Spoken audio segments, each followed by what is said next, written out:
आजकल शिक्षा क्या है, कोई इंजीनियर बनता है, अपने बच्चे को बनाता है, उद्देश्य ये रहता है ये कोठी बनावेगा, कार लेवेगा, फलाने के लड़के ने ऐसे किया था, आज वो बड़ी ठाठ से रह रहा है। कोई डॉक्टर बनता है तो उसका उद्देश्य ये होता है कि दुनिया में लूटूंगा, 2 के 20 बनाऊंगा, कोठी गाड़ूंगा और कार लूंगा, ठाठ से रहूंगा। अब ये हो गया, यह शिक्षा इसलिए चल रही है। और ये भूल गए उस दिन को कि संसार छोड़कर भी जाना होगा।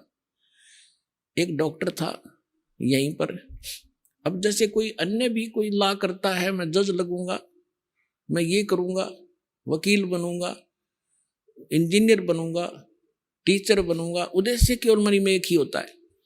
लेकिन परमात्मा हमें याद दिलाना चाहते हैं कि जिस लोक में आप रह रहे हो, इसमें आप रावण जितना धन इकट्ठा नहीं कर सकते। सर्व सोने की लंका थी वो रावण से रणधीरम, एक पलक में राज बिराजी जम के पड़े जंजीरम। सर्व सोने की लंका थी सारी, जैसे हम ईंटों से महल बनाते हैं, ऊपर सीमेंट लगा के उसकी सफेदी करा के चमकाते हैं, कहते हैं ऐसे वो तो सोने में बना रखा था, स्वर्ण के अंदर, गोल्ड में। और कहते हैं रति कंचन पाया नहीं रावण चलती बार, संसार छोड़कर जाने लगा तब 1 ग्राम सोना भी साथ नहीं ले गया। यही लंका के नागरिकों ने लूट ली उसकी लंका, और बाहर से गए हुए सैनिक थे रामचंद्र के, वो उठा ले पत्थर के पत्थर सोने, और वो कुत्ते वाली मौत मरा और गधे की योनि प्राप्त हुई। तो परमात्मा हमें याद दिलाना चाहते हैं, एक यहाँ डॉक्टर था हिसार के अंदर, आई डॉक्टर था आंखों का, बहुत अच्छा अस्पताल चल रहा था। तो वो अपने लड़के का एडमिशन कराने के लिए गाड़ी में बैठाकर पति पत्नी जा रहे थे। रास्ते में दुर्घटना होगी, तीनों मारे गए। और बताने वाले ऐसे पेपरों में आया था कि उसके पास इतना धन है, पता नहीं उसको भी खुद कितना धन होगा। अब शर्म मार ले उस धन ने, चाट ले उस पढ़ाई ने, डॉक्टरी ने। आपकी तकद आपने क्या घूम रहा होगा, पैसे दुनिया लूट लेगी, उसके रिश्ते रिलेटिव ले जाएंगे उसने, और आप पाप की तरह पाप से लद कर चला गया। पुण्यात्माओं, भक्ति मार्ग को सफल करने के लिए हमने प्रत्येक मर्यादा का ध्यान रखना पड़ेगा। आपको इनके गुण अवगुण बताए जाते हैं ताकि आप अपनी इस भक्ति को सफल कर सके, मार ना खा जाए। बीच बीच में ये एग्जाम्पल देने पड़ते हैं, सत्संग उद्देश्य कुछ और है, उसको बाद में छेड़ेंगे। ये आपने ब्याज नहीं लेना, जैसे हम बताते हैं आपको, ब्याज नहीं लेना आपने, क्योंकि ये बहुत बड़ा पाप है। जो भगवान ने मना किया है तो मना ही होना चाहिए। आप मदद करना चाहते हो वैसे कर दो। और फिर हम किस लिए धन इकट्ठा करते हैं? हम करते हैं कोठी बंगले बनाने के लिए और ब्याह शादी में बकवाद रचाने के लिए। ये बकवाद भक्ति में नहीं चलेंगी।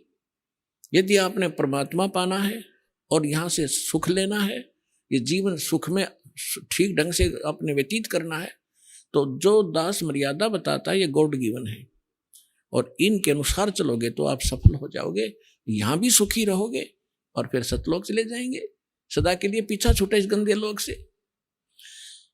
रोहतक के अंदर एक मिगलानी परिवार था, है वो अब भी कुछ तो विशेष बचे होंगे, और वो क्या करता था, फाइनेंस का काम किया करता, और 15, 10, 12, 18% ब्याज लेता था।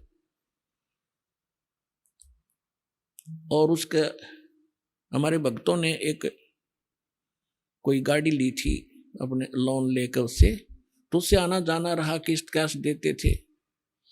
आप ब्याज ले नहीं सकते, अगर मजबूरी हो तो दे सकते हैं। तो कहने का भाव ये है कि जब हमारे भक्त कहीं जाएंगे तो ज्ञान भी सुनाएंगे। उससे जो फाइनेंसर था उसका पिता वहां बैठा करता था उस बच्चे के ऑफिस में, उस पिताजी से ज्यादा संपर्क रहता था उन भक्तों का, जाना आना। उनसे समझाया करते थे कि आप भक्ति करो, हमारे गुरुदेव के पास यथार्थ भक्ति है, आप ऐसे ऐसे ज्ञान सुनाते थे। तो वो व्यक्ति कहता था, उनका पिता, कि आज मेरे जैसा सुखी संसार में नहीं है, और मैं शंकर भगवान की पूजा करता हूँ, वैष्णो देवी की पूजा करता हूँ, मैंने गुरु भी बना रखा है, आप क्या मुझे शिक्षा दे रहे हो? एक लड़का तो फाइनेंसर है, महीने की लाख रुपए की कमाई है इसकी। एक बेटा मेरा जज है, उसकी पत्नी भी जज है, अब मुझे क्या शिक्षा देते हो तुम? अपने आत्मा ये बात ध्यान रखना आप, कि जब तक परमात्मा ने बताया है कि जब तक इस प्राणी के पूर्व जन्म की भक्ति और दान कमाई शुभ संस्कार चलेंगे, तब तक ये कोई भक्ति करो चाहे ना करो, कितने पाप इकट्ठा करता रहो, वो तो उसको मिलेगा ही मिलेगा। और वो गलती से ये सोच बैठता है कि मैं जो भक्ति साधना कर रहा हूं इससे मुझे ये लाभ हो रहा है। और जब वो पुण्य समाप्त हो जाएंगे, पाप का दौर शुरू होगा, फिर उसकी सारी पूजा दरी दराई रह जाएंगी वहां पर। वही पूजा करते करते उसका विनाश हो जाता है। तो वो उस भक्ति से उसको कोई लाभ नहीं था। अगर उस भक्ति से होता तो आगे भी बचाव होता।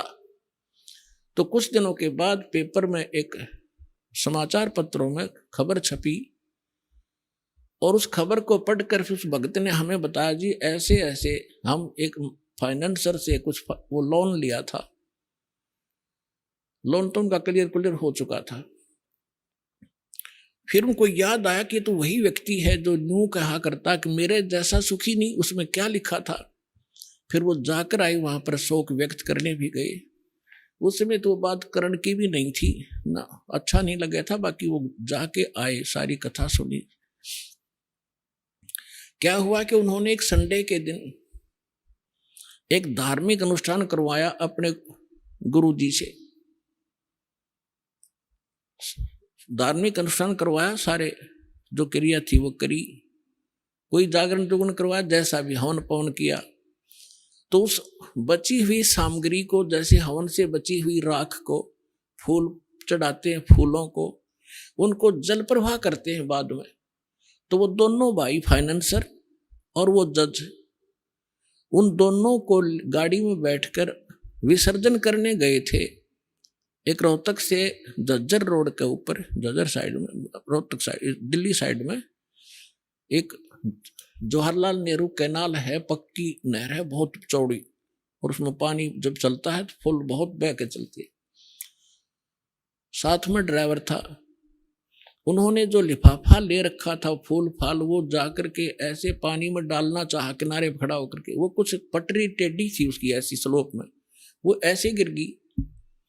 उन्होंने सोचा कि जल प्रवाह तो नहीं हुआ, पानी कुछ नीचे है। तो एक भगत ने दूसरे का हाथ पकड़ लिया।